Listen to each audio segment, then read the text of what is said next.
I think it might be easiest to just go through what happened after week 1, through all the issues, then week 2 at 3, etc.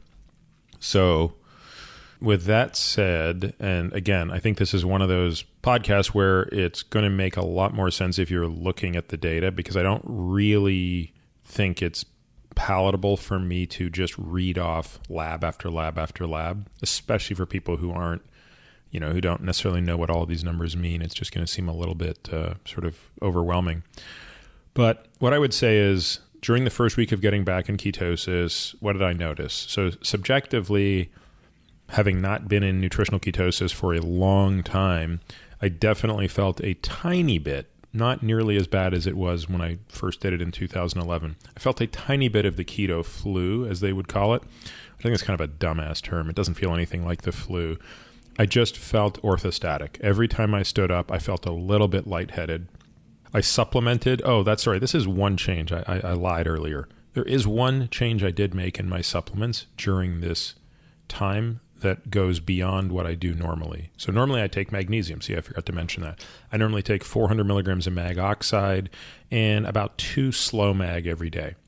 During this period of time, I increased that to 8. I doubled it basically, 800 of mag oxide and 4 slow mag tablets. And the reasons for this have been well described, but for the person who might not, when you're in ketosis, your body basically starts wasting sodium.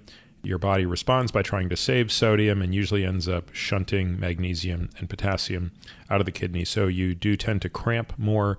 And if you're not supplementing that sodium and magnesium, you can also tend to get a little lightheaded. So I was using bouillon as needed during the fast quite regularly, during the ketosis week not as regularly, but I did double my magnesium. That said, outside of being a little bit lightheaded upon first standing, I did not experience any change, positive or negative, that I could perceive subjectively in how I felt or performed. So, workouts felt just the same, sleep felt about the same, and, more or less it was just, kind of business as usual. I guess it's probably worth mentioning, what did I do dietarily? I went for a very boring, repetitive ketogenic diet where I was still usually skipping breakfast anyway, or sometimes I would have like maybe an egg or some bacon or something, but usually I didn't have breakfast. I would just have coffee with a bit of MCT powder in it. Lunch, I would have some macadamia nuts, maybe an avocado, some olives, and then dinner would usually just be a salad and a modest enough serving of protein that I could be confident I wouldn't boot myself out of ketosis. So you can see baseline cholesterol levels, lipid levels. Now, I do this sort of blood testing on myself pretty frequently, probably about every 2 to 3 months. So these baseline levels from June 21st are pretty standard levels for me. You're always going to see perturbations on these things for the most part. I generally like to see my LDLP lower, kind of like to be at the 800 nanomole per liter level. This was 920, but again, that's sort of within the ballpark. I like seeing C-reactive protein below 1, ideally below 0.5. I like seeing oxidized LDL below 40. I like seeing uric acid below 5, homocysteine below 9. These are some of the metrics that I'm really looking at consistently. Let's see, I was kind of pleasantly surprised that my free testosterone was 15.5 nanograms per deciliter. Every time you look at a hormone level, you really have to evaluate it in the context of that lab. So 15.5 nanograms per deciliter on this lab represents almost exactly the 50th percentile. It might be the 55th percentile. So that's an important reference point. As we go through this experiment, you'll see how that changes. The other thing to notice is my thyroid labs at a baseline. They look really, really about as normal as they can be. So a discussion of thyroid endocrine systems is way beyond the scope of what we want to talk about today if we're going to finish in time. But you basically, by looking at TSH, free T3, free T4, reverse T3, and the ratio of free T3 to reverse T3, you can kind of infer a lot about what's going on with the enzymes that are called deiodinases that turn T4 into either T3 or reverse T3. So at the risk of explaining nothing but just giving you the punchline, you want to see your TSH kind of below 2-ish, and that tells you that your brain is adequately seeing T4 converted into T3. you want to see your ratio of free T3 to reverse T3 above 0.2. As a general rule, that tells you that the balance of T4 being converted into the active hormone T3 is in favor of T3 over reverse T3, which antagonizes T3. So as that ratio goes down and gets down below 0.2, it suggests that the body is in some way compensating and wanting to reduce thyroid activity. So the common reasons that we see reverse T3 go up and or free T3 go down, but in particular this ratio go down, is things like post-obesity, so in people who have lost a lot of weight, insulin resistance, leptin resistance, infection, inflammation, sleep deprivation, hypercortisolemia. There are a number of things that can basically alter that thyroid axis. So at a baseline, my TSH was 2.4. Yeah, it usually is a little bit lower than that, but I'm happy. My reverse T3 was 11. Great. My free T3, 3.7. My ratio 0.34. So feeling like a thyroid champ. I think those are kind of the interesting, I mean, the rest of it, I think people can just read and get a sense of. Like at baseline, I looked, I was an 8 out of 10 at baseline relative to my standards.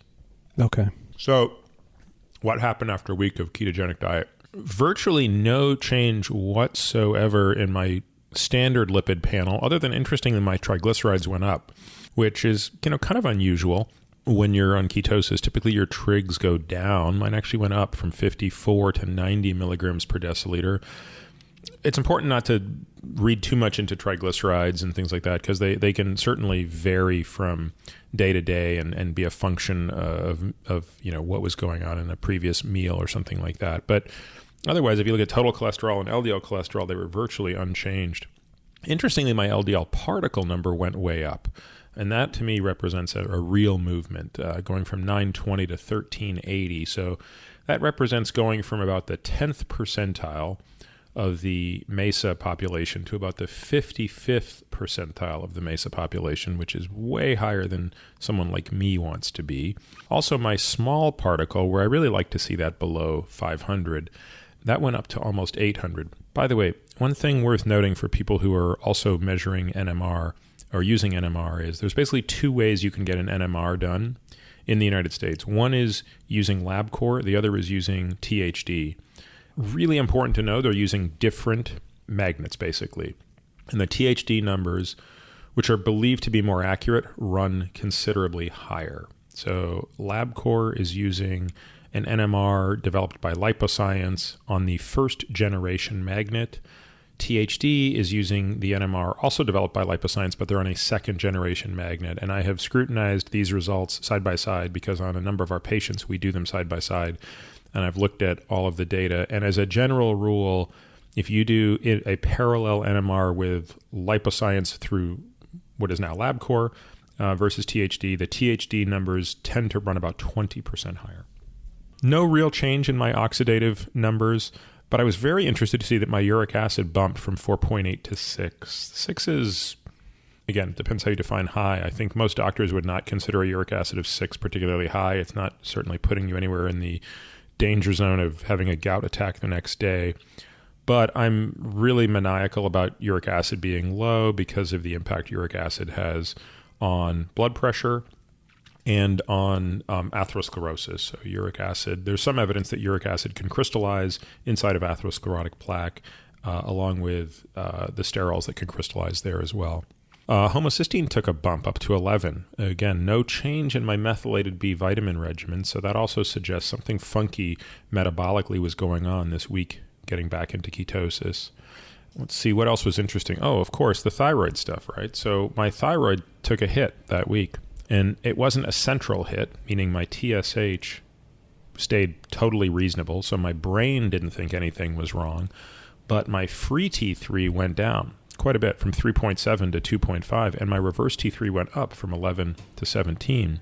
So this ratio of free T3 to reverse T3 that was initially great at 0.34 was now kind of in the crapper at 0.15, which if you're going to interpret that, you might say, well, there was some force, something in my body was sort of wanting to slow my metabolism down. Now, during that period of time, I lost a little over 4 pounds. So I started this whole experiment at 184.6, and I wound up at the time of this blood test, which I think was on the 13th, I was 180.4. So I was actually a little surprised to see the deterioration of thyroid function, because that doesn't strike me as nearly enough weight to lose, especially when you realize that most of that was water weight, for my metabolism or my metabolic rate, as it would seem, to take a hit.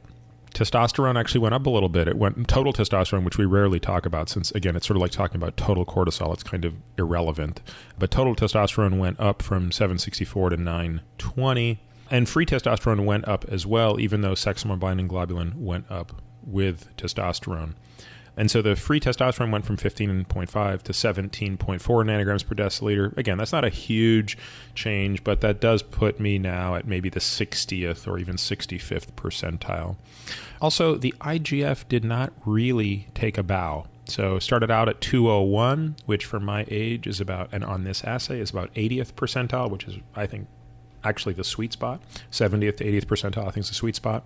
Down to 196, which is effectively no change whatsoever. That's within the margin of error. So a week on a ketogenic diet did not seem to lower IGF, which is interesting because I know that when I'd been on a ketogenic diet in the past for long periods of time, my IGF was consistently lower, which might suggest to me that a ketogenic diet does lower IGF, but it needs more than a week to see the results. And also a discussion on IGF is way more elaborate than I'm going to get into today, but Bob, you and I have talked a lot about this. I think that the right IGF algorithm is actually cyclic and not just always low or always high, but that's another story.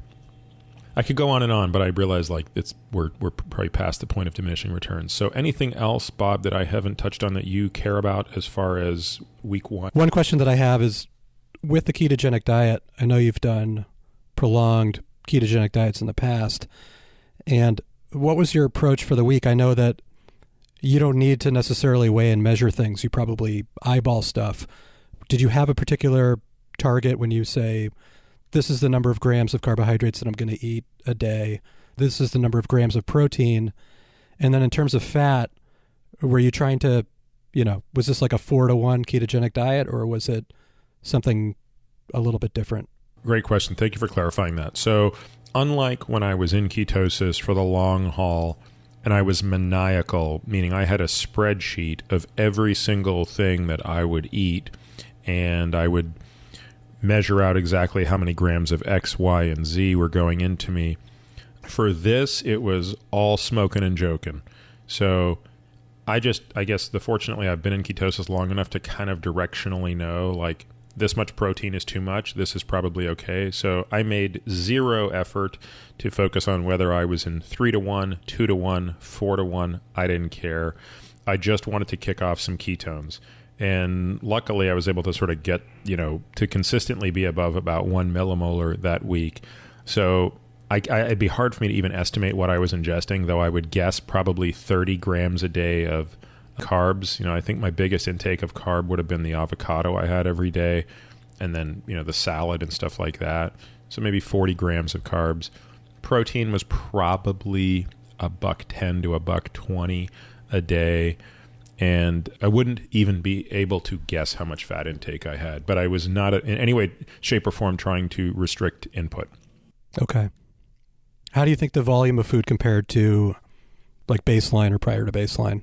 Do you think it was about the same, more, less? I think I felt like I was eating a little bit less. Again, with volume, it's so hard because the shift towards so much higher fat content. But I definitely felt less hungry, which I think anybody who's been on a ketogenic diet realizes is generally a consequence of that. And yeah, there were just times when I was sort of like, I'd kind of eat a little bit just because I was sort of bored. And I was like, I like the taste of macadamia, so I'm just going to eat some. But if you really push me on this, I'm not that hungry. So if you talk about pure food volume, it was definitely less. But if you mean caloric density, my guess is it was a little bit less. All right. So week 1 is complete. And then, so that was 7 days, right? Days 1 through 7, you're on the ketogenic diet. And then on day 8, you're now embarking on a water-only fast? I don't know the day number, but it was the day I left San Diego. So there was a Saturday, I think it was July 15th. The other thing I wanted to do, I should have expressed this at the outset. Part of the reason I did 7 days was that's how long I was in New York. And I didn't want to fast at home because I didn't want to kind of weird out my kids. So that was the other, because you could ask, well, why didn't you do it for 5 days? Why didn't you do it for 10 days or whatever? It was like, look, I'm in New York from a Sunday to a Saturday. The entire time from, up to down, I will just not eat. So, and then that way I just didn't have to get into all weird stuff with my kids being like, what's wrong with daddy? So yeah, whatever that Sunday was, I think it's the 15th, was the day I just stopped. Okay. And then that day I remember I landed in New York. And you'll notice there for exercise that day, I just went for a 5-mile walk with a buddy of mine in the park. And that was because normally the day I get to New York, I usually will do a Peloton ride that evening. But I, for whatever reason, just bagged the ride and instead went for a walk with my buddy. And you'll see that night, my BHB level was really not particularly high because it had basically just been now like a day of not eating. So it was 1.2 millimolar.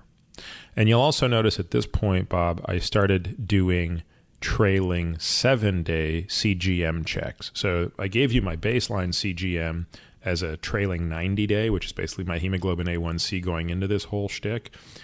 But then it was like, we're going to do this every single day and do trailing 7 days so that you're getting a much greater sense of what's happened in the past week. So what you see on the 15th is that my trailing 7-day CGM went slightly down from 99 to 97 milligrams per deciliter, which is about a 1/10 of a point reduction in hemoglobin A1C. My volatility went down a little bit, so my standard deviation went down from 15 to 11 over that period of time. But from this point on, Bob, I did that trailing 7-day every single day. So you'll now be able to see with some clarity what was going on with my glucose levels throughout this. And this obviously is much more insightful than doing finger sticks. The Dexcom G6 is so staggeringly accurate that it does not even require a single calibration. That said, I still did a spot check twice a day. I'd have to go back and look at the data, probably plus or minus 2% with the spot check. And I was spot checking on 2 devices, the Keto Mojo and the One Touch Ultra. So I'm doing twice day 2 device calibrations on a machine that doesn't even require a calibration. It's plus or minus 2%. So these, of all the numbers here, the CGM trailing is, you can take that to the bank more than anything else. Okay. So this should be pretty clear, but water only fast, literally no coffee, nothing but H2O. In terms of digestion. I was super strict. Yeah, no coffee. A couple times I had tea, like a caffeine-free, like I'd brew some tea. I had bouillon, as I said, a bouillon that was basically just sodium. There was no fat in it or anything like that, because obviously if you have real bone broth or similar things, you're going to get some calories. But absolutely no coffee, which was, again, I'm not a coffee addict, but I love me some coffee. That was just out of routine and ritual. It was painful to look at my beautiful French press and all of my trimmings and not make coffee every day. And I also didn't chew gum or have any sort of artificial sweetener. I mean, obviously I wasn't going to drink a Diet Coke or anything, but I also thought that maybe chewing gum would be a slippery slope. So yeah, it was kind of weird. I think I made this point to you at one point. About 3 days into the fast, I realized, oh God, I just love brushing my teeth. Like, I just love having that toothpaste in my mouth. I was like brushing my teeth 3 times a day and just like, and even after I finished, I wouldn't spit the toothpaste out. So I tried to walk around the apartment for like 5 minutes with the toothpaste in my mouth just to get the taste. I can understand why you didn't want to do this. That's pathetic. Yeah, I can understand why you didn't want to do this in San Diego and weird out your kids. So do you want to go over the labs after the days of fasting? And we can circle back around on the subjective stuff. Yeah, we'll circle back to kind of the other stuff. Yeah. So after the week of fasting, my lipids did actually change, both at the standard lipid level, but also at the particle level. The total cholesterol went down, and I think that's a real drop. It went from about $120 to 90 milligrams per deciliter. The LDL plummeted to 37 milligrams per deciliter. I don't think I've ever seen a number that low. The HDL cholesterol went down with it. The trigs actually remained surprisingly high, 76 milligrams per deciliter. Again, we generally like to see triglycerides below 100, but I was sort of surprised that they weren't lower. And also I was kind of surprised that the VLDL cholesterol wasn't a bit lower. The LDL particle number did go down a little bit, probably to more what I think my baseline is, which is about 800. And the small particles sort of returned to what I think my baseline is. Interestingly, the cholesterol content of the small LDL particle fell to quite low levels, which is nice. That's sort of a marker we care a lot about. And the HDL particle number also went down quite a bit. The inflammatory numbers got, as good as they get typically. So very low fibrinogen, CRP. This is a very sensitive assay. So 0.4 is pretty low, and an ox LDL of 31 is righteous, as the kids would say. The uric acid just skyrocketed, 8.0. I was like, wow, that is something else. Again, now you're actually getting to a point where, if you get uric acid too much higher than that, you actually are running the risk of having a gout attack. And you could certainly say that, well, and to be honest with you, I have some speculations on why that happened, but I actually need to reach out to Rick Johnson, who's the world's expert on uric acid, to pick his brain on this, because I think he would have much more interesting assessment. I mean, I'll give you what my very crude assessment is. My crude assessment is there was probably some muscle breakdown, and it was effectively just you're seeing an increase in DNA turnover, and you're seeing pyrimidines, et cetera, going up, and those things as a byproduct will generate more uric acid. So we know what it wasn't, right? It was not an increase in fructose consumption. It was not an increase in ethanol consumption, and it was not an increase in exogenous protein consumption. Those are the three things that far and away drive uric acid more than anything else. So my only explanation is there's just a huge turnover of DNA, and the backbone of DNA is one of the things that, when it's broken down, leads to this byproduct of uric acid. In fact, it made me wonder if could uric acid levels or changes in uric acid levels be a small part of the signature of autophagy we might be interested in.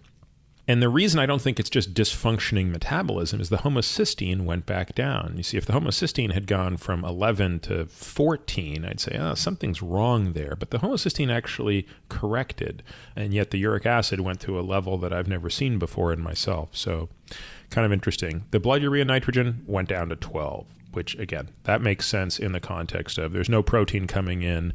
I was, at best, in a neutral nitrogen balance, but almost assuredly was in a negative nitrogen balance, meaning that I was losing nitrogen, or losing nitrogen from within my system because I was not taking in enough protein.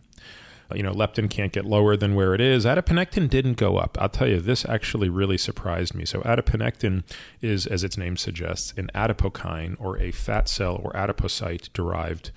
And it usually rises as lipolysis rises. So as fat cells turn over fat more, we usually see adiponectin go up. I was very surprised to see no change in adiponectin, despite the fact that my insulin levels at this point were unmeasurable and my free fatty acid levels were very high. Both of those things you would expect after not eating for a week. Insulin should be unmeasurable, and as evidenced by the fact that I was making ketones like my life depended on it, which it was, my free fatty acid levels were quite high. The other thing you'll notice if you're going through this is my ferritin went up. And ferritin itself is also an acute phase reactant. I didn't discuss this earlier. Most people think of ferritin through the lens of only iron displacement, but it's also an interesting marker of inflammation. And we did see a little bit of a bump in ferritin. It basically doubled, though it was still within what we would call the normal range. And then to me, the most interesting was the complete and utter destruction of my thyroid function peripherally. So centrally, no issues whatsoever. TSH actually went down a little bit more to 1.34. But in I don't know how many years and how many patients, labs I have looked at, I have never seen thyroid numbers this bad. It's free T3 down to 1.8 and reverse T3 up to 38. For a ratio of free T3 to reverse T3 of 0.05. Keep in mind, anything below 0.2 is generally consistent with, hypothyroidism in the periphery, which generally produces symptoms. And as we'll talk about when we get to symptoms, I was certainly experiencing at least one of them, which was I was incredibly cold most of the time. Again, the best explanation for this is the body basically said, hey, dude, don't want you losing any more weight than you're going to. We are going to shut down your metabolic rate. And I think if you look at the trajectory of my weight loss, I suspect it's actually quite consistent with that. I don't think I lost nearly as much weight as one would expect, again, when you consider how much of the weight I lost was probably water. My sex hormones also took a little bit of a nosedive. So without any change in DHEA, I just stopped making testosterone. How do I know that? Well, I know that because my luteinizing hormone and my follicle stimulating hormone, which are very consistently around 7 and 3 respectively, went down to about 4.5 and 2.5. And along with it, my testosterone went down from 920, where it was previously, to 539. But again, more importantly, the free testosterone went down from 17.4 to 7.8 nanograms per deciliter, now placing me at about the 15th percentile. So yeah, I got more testosterone than a 13-year-old girl, but not by a lot. I'm being a bit facetious. I have a lot more than a 13-year-old girl, but being at the 15th percentile still sucks. Now you also saw the huge hit on IGF. So IGF down to 93. That's about the 10th percentile for my age. And interestingly, the hematocrit and the hemoglobin went down. And this is interesting for a couple of reasons. If anything, I would have been a little bit dehydrated during this period of time, although not necessarily. And certainly the fact that my platelet count and my white blood cell count didn't change would suggest that this wasn't a dilution effect, but rather an actual reduction in production. And that makes sense in the context of testosterone. Testosterone is a very potent signal to tell your bone marrow to make red blood cells, obviously not as potent as EPO, which is a naturally occurring hormone that does that. But as testosterone goes down, we sort of see my hemoglobin, hematocrit go down. Good thing that week I was not in the tour. I would not have done well. Mr. 40. Nor would I have done well anytime, but yeah. Mr. 43. Mr. 43, exactly. Yeah. Okay. So that's fasting. Yeah. Okay. So then, the other thing, I mean, I guess we'll get to it. I don't know. Will we talk about exercise and the subjective stuff later? So I guess we'll just finish up with the lab since it's the least interesting stuff, I guess. Or not the least interesting, but just the most boring to talk about. So then coming out of, so I nadered at 174.0 pounds. So if you're keeping track from the beginning, I was at 184.6. You'll actually see my weight rebounded a little bit. So the first morning after the start of the fast, I was 182.4. I was actually heavier than I was 3 days earlier. I thought at the time it might be that I was overdoing it on the bouillon, which would make sense. Pounding down water and sodium would actually pack on more, mass. But then the weight started to kind of come off a little bit. And so by that last day, I was down to 174 pounds, which was a little over 10 pounds down from 2 weeks earlier, and probably about 8 pounds down during the period of the fast. And truthfully, I would have expected a greater weight loss. When I had previously done like 5-day FMDs where you're taking about 750 kcal per day, I would easily lose 10 pounds during that 5-day period. So I was a little surprised. I think the most interesting thing here, obviously, is the ketones now all of a sudden get to be much higher levels. These weren't even my highest levels sometimes, but these were the ones that I was always checking first thing in the morning and last thing at night. Sometimes during the day, I would do spot checks and have even higher levels, but I think I only once got above 7 millimolar on BHB. The other thing you'll notice is how quickly that 7-day trailing average CGM starts to go down, such that by the last day of the fast, it's 79 milligrams per deciliter. So it's fallen almost 20 milligrams per deciliter in average during that period of time. And again, that just reflects the fact that you're gonna find an equilibrium pretty quickly. And I suspect had I gone on even longer, it probably would have centered out at about, I would guess, around 70. So with that said, we go into the refeed week, and then we can be done with labs. Yeah. All right, so refed on a ketogenic diet, although in truth, the actual day I refed, my first meal was probably a little higher in carbs and vegetables, meaning starchy carbs and some veggies than normal, but I had enough ketones floating around that it didn't seem to matter. I still sort of stayed in ketosis.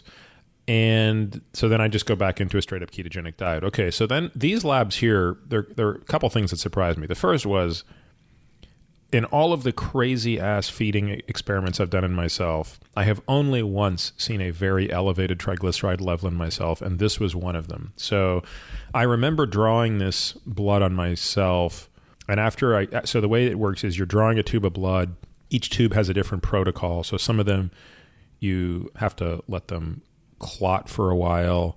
Others you spin them right away, etc. But once I spun the tubes down, I knew the triglycerides, or at least I suspected the triglycerides were very high because of how cloudy the serum looked. So when you take blood and you spin it, you're basically taking all the cellular content, the red blood cells, the white blood cells, the clotting factors, and you're putting them in the bottom of the tube. And then there's usually a little serum separator gel in the middle. And then above that, you have this clearish plasma. But it was actually foggy. So I was like, that's weird. This is a fasting blood draw. So I wasn't that surprised to see that the triglycerides were so elevated when I came back, except for the fact that I was surprised that my triglycerides were so elevated when I got the blood test back. I don't know what to make of it. I think it's also interesting that my LDLP had never been lower. So after that week of being on a ketogenic diet, surprisingly, my LDLP went down to 516 and the small LDLP were unmeasurable. Again, kind of an unusual thing to see, and I don't know what to make of it. I'll probably get around to rechecking my blood in another couple of weeks, and I would be shocked if I wasn't sort of more back to where I was in June. But I haven't really come up with a great explanation for why on that ketogenic diet my LDLP, which normally goes up a little bit on a ketogenic diet, would go so low, and why those trigs would go so high. You'll also see my CRP actually got up above 1, which I don't like to see, and I don't know what to make of that. The only thing I can think of, and this could be a totally nonsense explanation, even by my standards, I was consuming a ton of dairy in that last week on ketosis in the form of heavy cream. So I kept making whipped cream out of heavy cream, and I was eating it by the truckload. So who knows, maybe at some point just enough dairy is going to bump your CRP. Nice to see that the uric acid and the homocysteine returned right back to normal. And even though my thyroid function was still a little out of sorts, it was moving back in the right direction. So the free T3 went up from 1.8 to 2.9, the reverse T3 from 38 down to 14, the ratio 0.21, and I made a little bit of a gonadal comeback. So the LH back up to 7, the FSH down to 3, testosterone up to 8 and change, and the free testosterone back to 13.3, just a little bit below the 50th percentile, but not that far off from the 15.5 I started at. And with it, for what it's worth, hemoglobin, hematocrit started to move back to the baseline direction. On the LDLP, let's see. Bob, you didn't even make a comment about my gonadal comeback. I thought you would appreciate that. Stupid. That was an on-the-spot little joke. I'm laughing off mic, I think. Trying not to interrupt. I do like that. The LDL, so let's see your numbers. The small LDLP, is it possible that it's, I don't want to say an artifact, but maybe it's trailing more? So you did 5 days of fasting and then you did 6 or 7 days of fasting. You took a draw then, and then 7 days later you took another draw, but if maybe it's possible that it's almost trailing a little bit more. Do you know what I mean with the particles? Yeah, I don't think so, given how short their half-lives are. The LDL, low-density lipoproteins, half-life is like about a day, maybe closer to 2 days. Not what is commonly discussed as 2 to 4 days. That's incorrect. The residence time might exceed that. Might be at that level, total residence time, but not the half-life. So I don't know. I think we're getting pretty quick feedback on those particles, actually. The HDL particle is the longest surviving. That could be 6 days, 5 days easily. So there might be a little bit of lag time in HDLP, but you'll notice, look at the big rebound in HDLP, all right, 35.1. So yeah, I'm not sure. I don't. The good news is I'm going to be doing this kind of nonsense a lot. So, one has to be very careful about not over-interpreting a bunch of N of 1 nonsense, which is all this is. Let's not lose sight of that. Yeah. CRP too. I don't know what you did I think you might have lift and then no exercise, but I think exercise, just an acute bout of exercise, like hard exercise, can probably raise that CRP too. It's a possibility. Possible. So what day was that blood draw? So that blood draw was on the 27th. So I did it the morning of a lift, the morning before I lifted, but I hadn't exercised the day before. Yeah, I don't know. I don't know that I could say hard exercise would have been the answer either, because I had a full day off before. Okay. One other speculative thing on the sex hormones, your cholesterol. So the 6 days after fasting in particular, like your LDL-C, just the standard lab measurement, you're not quite like a hypofunctioning PCSK9 mutant, but you're pretty darn low on your LDL-C.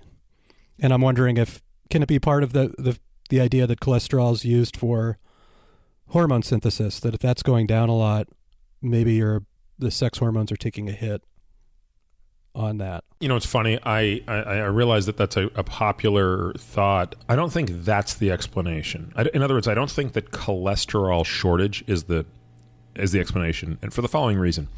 When you see my total cholesterol of 90 milligrams per deciliter, my LDL cholesterol of 37, my HDL cholesterol of 35, that doesn't give you, me, or anybody else even the slightest iota of how much cholesterol exists within the cells. In particular, my Leydig cells, the cells that make testosterone. So, you know, it's a little bit like looking at the volume of water in the ocean. It's a little bit more, it's a little bit less. The icebergs are melting, they're not melting, and trying to infer how much water is on the steamliner rolling through the ocean that they use to make coffee and tea. It's very difficult. I mean, how could you even do that, right? So I don't think that's the explanation. I suspect, and I'll tell you another reason why I don't think that's the explanation. Look at my DHEA level. I mean, DHEA is the precursor hormone. It actually went up. So it's not like my body didn't have the substrate to make testosterone. It actually had slightly more of it. In fact, the following week, it went from 230, the DHEA went from 230 down to 180, and the LH and FSH rose, the body responded, made the testosterone. So, no, I don't think this was a substrate-driven issue. Which is not to say I have an answer to what it was, but I don't think it was substrate issue. I do think the thyroid, where you mentioned this guy doesn't need to lose, talking about yourself, doesn't need to lose much more weight here. There's nothing coming in, and there's a preservation going on with the thyroid. I'm wondering if the same thing happens with the sex hormones as well, that you're not exactly focused on reproducing, you're focused on survival at that point, a week later. See, to me that's a more logical hypothesis. That makes more sense than I ran out of cholesterol. I think it's much more in line with when you're starving, I want you to have a little less interest in getting laid and a little more interest in getting food.